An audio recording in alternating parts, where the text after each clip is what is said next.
Jelang kunjungan tim dari Kodam 4 Diponegoro maupun dari Mabes TNI Angkatan Darat, sejumlah anggota Satgas tampak sibuk mempersiapkan jelang kunjungan tersebut.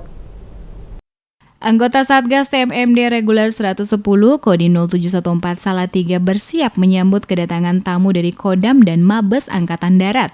Saat ini mereka telah mengecek berbagai persiapannya, mulai dari acara tinjauan ke lokasi pembangunan TMMD maupun tempat transit tamu tersebut. Pelda S. Amin menjelaskan untuk pekan depan ada tamu dari Kodam dan Mabes Angkatan Darat. Untuk persiapannya sendiri, ia dan Satgas TMMD lainnya mengecek fasilitas yang telah dibangun. Untuk yang pertama, nanti rencana hari Senin tanggalnya 22, itu kunjungan Pangdam. Kemudian tanggal 25 rencana akan ada kunjungan dari Aspes Kasat.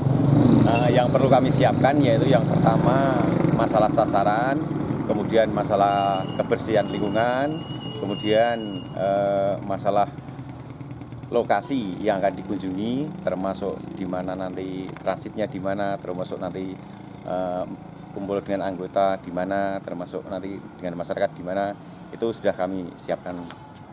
Termasuk monitoring tempat-tempat yang dibenahi dan ya. Betul, ya termasuk nanti ada sasaran jalan, ada sasaran musola, kemudian ada sasaran RTLH, termasuk nanti ada pengobatan gratis, kemudian ada sunatan massal.